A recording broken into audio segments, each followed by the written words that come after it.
12:30. ഉപദേശിമാരെല്ലാം കൂടെ അങ്ങ് പ്രസംഗിച്ച് മനുഷ്യനെ മടുപ്പിക്കരുത്. പ്രസംഗം എല്ലാം കേട്ട് ആര് ഗുണമാകാനാ? കൊച്ചുങ്ങൾ വരുന്ന പ്രാകുക, വലയെല്ലാം നിർത്തത്തുമില്ല.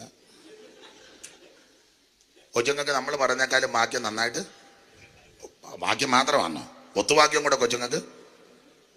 അവരിങ്ങനെ സ്റ്റേജ് പമ്മി ഇരിക്കുന്നേ ഉള്ളൂ. ഒരു 12:30 ആകുമ്പോൾ അങ്ങ് നിർത്തിയേര്. പ്രായമുള്ളവരും രോഗികളും ഷുഗറുള്ളവരും ദൂരെ പോകേണ്ടവരും ഒക്കെ ഇല്ലേ? അതാ നല്ലതെന്ന് എൻ്റെ ഒരു അഭിപ്രായമായി. ഇഷ്ടമുണ്ടോ ചോദിച്ചാൽ മതി. പിന്നെ ഉപദേശിമാരോട് ഞാൻ പറയും, തീർന്ന ഉടനെ ഭക്ഷണത്തിനൂടെ പ്രാർത്ഥിച്ചേക്കണം. കാരണം എല്ലാ പെന്തിക്കോസുകാരല്ല കല്യാണത്തിനും അടക്കത്തിനും നാനാജാതി മതസ്ഥരെയാണ് വിളിക്കുന്നത്. എല്ലാവരും കാണും. അപ്പൊ ഇരിക്കുമ്പോൾ എല്ലാവരും ഒരേ പ്രകൃതക്കാരല്ല. ഒരു പന്തിക്ക് ഇരിക്കുമ്പോൾ 8 കസേര 12 കസേരയാണെങ്കിൽ അവിടെ ചിലപ്പം പെന്തിക്കോസുകാരില്ലാത്തവരും ഉണ്ട്. അവർ ഇരിക്കട്ടെ. അവർ ചിലപ്പോൾ ഈ പ്രമാണം അധികം അറിയത്തില്ല. അവർ ചിലപ്പോൾ ഭക്ഷണം പെട്ടെന്ന് കഴിച്ചെന്ന് വരാത് തെറ്റല്ല. അവർക്ക് ഇതിന്റെ ഉപദേശങ്ങൾ അറിയാത്തതുകൊണ്ടാണ് എല്ലാവർക്കും. തന്നെയല്ലേ 1 മണി 1:30 ആകുമ്പോൾ മെച്ചപ്പുണ്ടാകുകയല്ലേ. നമ്മൾ 2 എണ്ണം കഴിക്കാതിരിക്കുക. അപ്പൊ അവര് 4 കട്ട്ലറ്റ് തീർത്ത്.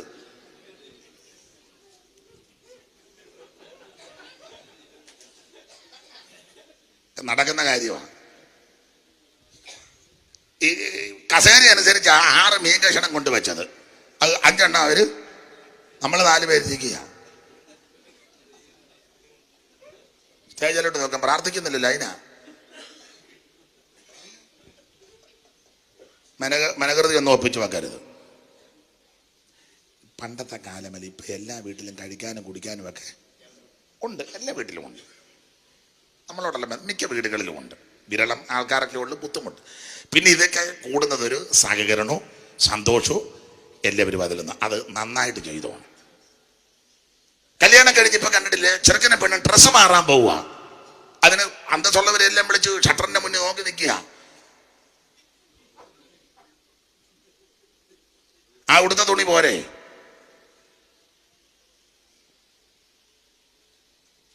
എന്നെ ആർക്കും വലിയ കൊണ്ടാട്ടമൊന്നുമില്ലാതെ കുറച്ചൊക്കെ മര്യാദയ്ക്ക്, മാനമര്യാദയ്ക്ക് വേണം കാര്യങ്ങൾ ചെയ്യാൻ. കല്യാണത്തിന്റെ ഒരുക്കമൊക്കെ ഒന്ന് കാണേണ്ടത് തന്നെ ആന്നേ. അയ്യോ, കാശുണ്ടെ പിന്നെ പറയുകയും വേണ്ട. കാശുള്ള എല്ലാവരും അങ്ങനെ ചെയ്യത്തില്ല. ഈ പുത്തൻ പണക്കാർക്ക് ആ എളി കൂടുന്നത്. അതിനിപ്പം ഇച്ചിരി കാശായിപ്പോയി. നിങ്ങൾ പുതുപ്പണക്കാരെ ശ്രദ്ധിച്ചിട്ടില്ലേ? ഇപ്പം ഇച്ചിരി കാശ് വന്നതിൻ്റെ ഈ എലി പുന്നല് കാണുന്നത് പോലെ കുത്തലുണ്ടാകും. കല്യാണത്തിനൊക്കെ ഒരുങ്ങുന്ന എന്തുവാ മോളെ കെട്ടിക്കാൻ കൃപ എന്ന് പറഞ്ഞ് എന്നെ ഒന്ന് ബലപ്പെടുത്തിക്കുവോ, അതാ നല്ലത്. എന്നെ ഇനി അയാൾ എന്തെല്ലാം പറഞ്ഞു ഒപ്പിക്കാൻ പോകുന്നെന്നായിരിക്കും. അതൊക്കെ ഞാൻ പറഞ്ഞോളാം, അതൊക്കെ എനിക്കറിയാൻ എന്നാ പറയണമെന്ന്. മോളെ കെട്ടിക്കാൻ അമ്മയും പോവും ബ്യൂട്ടി പാർലറിൽ, അമ്മയുടെ അനിയത്തിയും വേണേ പോവും. മനസ്സിലായോ? എന്തോ ഒരു ഒരുക്കമാ. യോഗ്യമായിരിക്കണം, മാന്യമായിരിക്കണം. ആവശ്യമില്ലാത്ത വൃത്തികേടൊന്നും കാണിക്കരുത്. അക്കാര്യത്തിന് ഞാൻ ആ ശുശ്രൂഷയുടെ സമയത്ത് ഒരുക്കത്തിന് ആ കാര്യത്തിൽ ഞാൻ TPM-കാരെ ബഹുമാനിക്കുക. അവിടെ നിന്റെ ഒരു വിളച്ചിൽ നടക്കുകയല്ല. നീ ഏത് പൊന്നു മോനാന്നേ അവിടെ അത് ചെലവാകുകയല്ല. ഞങ്ങളുടെ ഒരു പെങ്കൊച്ചിനെ കൂടെ ഒരുക്കിക്കൊണ്ട് പോയി TPM പള്ളിപ്പാട്ട് പെയ്ത്തോമില്ല.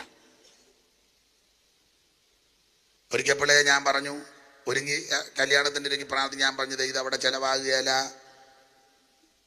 അവർ സമ്മതിക്കുകയല്ല. ഒന്നും കുഴപ്പമില്ല, അങ്ങനെ ഞാനും കണ്ട അവിടെ ചെന്ന് മേടിച്ച് കിട്ടുമ്പോൾ പഠിച്ചോളൂ വന്നു.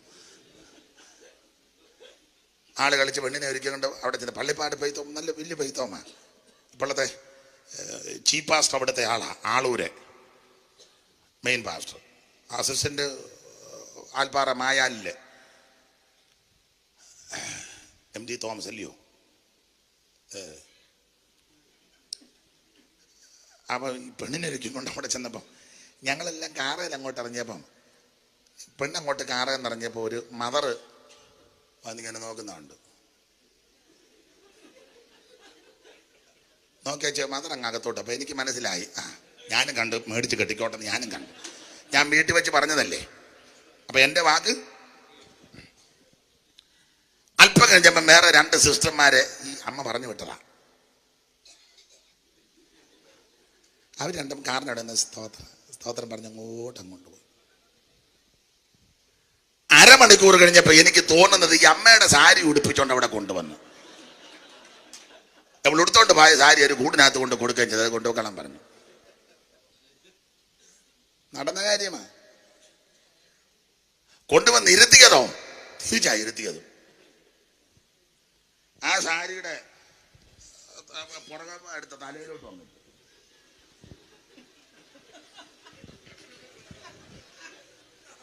കണ്ട കാര്യല്ലേ?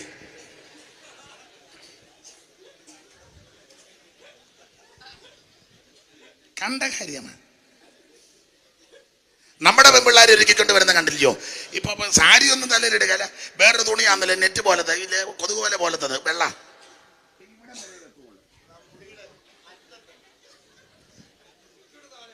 ആ, എനിക്ക് സ്ലൈഡ് ഇല്ല, അതുകൊണ്ടാ.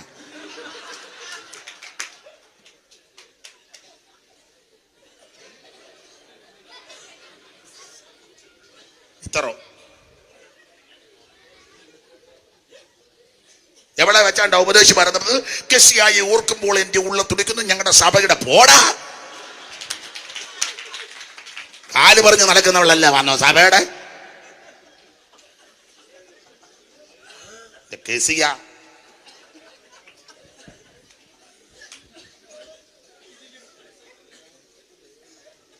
എടാ, കാശ് ഉണ്ടെങ്കിൽ കുറെ അനാഥശാല പിള്ളേരുണ്ട്, ഭക്ഷണം മേടിച്ചു കൊടുക്ക്, കുന്തളിക്കാതെ.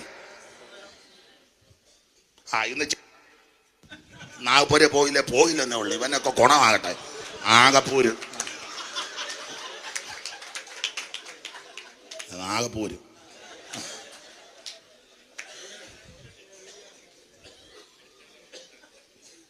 കാശുണ്ടെങ്കിലും മാർഗം ഞാൻ പറഞ്ഞു തരാം.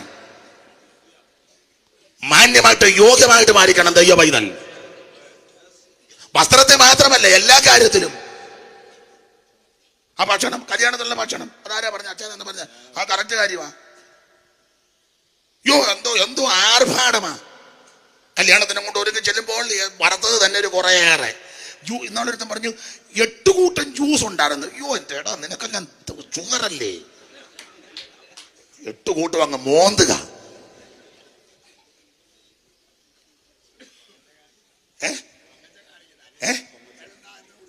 പിന്നെ ആത്മീയം കയറിയാണോ 8 കൂട്ടം ഒരു ജ്യൂസ്? പൊങ്ങച്ചല്ലാരും തന്നെ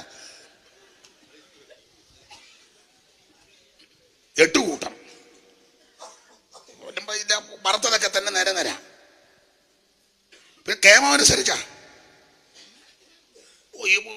ഫ്രൂട്ട്സ് എല്ലാം കൊണ്ടങ്ങ് മറച്ചിട്ടിരിക്കുക.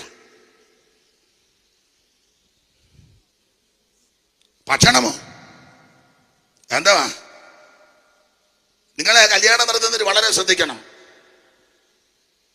സീറ്റ് കൃത്യമായിരിക്കണം ഇരിക്കേണ്ടത്. മനസ്സിലായോ? കണ്ടിട്ടുണ്ട്, ഹൃദയം വേദനിക്കുന്നുണ്ട്. 8 കസേര ഇട്ടാൽ ചിലപ്പോൾ 4 പേരെ ഇരിക്കുള്ളൂ. ബാക്കി ഇരിക്കുന്ന ഭക്ഷണം മുഴുവൻ കളയുക. ഇതിനൊക്കെ കണക്ക് കൊടുക്കണം. ചിക്കൻ മറുത്തത്, ചിക്കൻ ഒലത്തിയത്, നിന്നെ എല്ലാം തയ്യോ ഓലത്തും, നിന്നെ ശരിക്ക് തയ്യോ ഓലത്തും.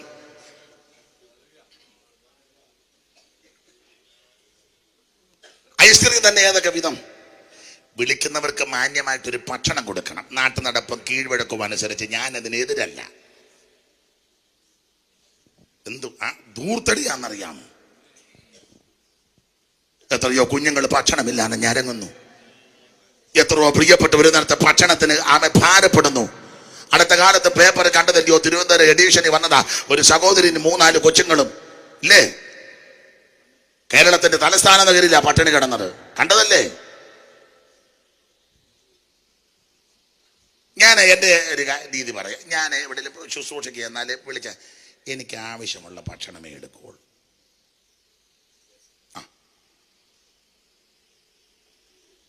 എനിക്ക് ആവശ്യം കളയത്തില്ല. ഒരു ചോറ് പോലും കളയരുത്. ഒരല്പം കൂട്ടാൻ പോലും കളയരുത്. ഇത് ചിലക്കിത് കാണുമ്പോ അങ്ങ് പരാക്രമ. അതെടുത്ത് ഇങ്ങോട്ട് വെച്ചു, ഇതെടുത്ത് വെച്ചു, അതെടുത്ത് വെച്ചു. കാഞ്ചതായി ഈ തരം അങ്ങ് പൂണന്റെ തീറ്റിൽ നിന്ന് നടക്കാറ്.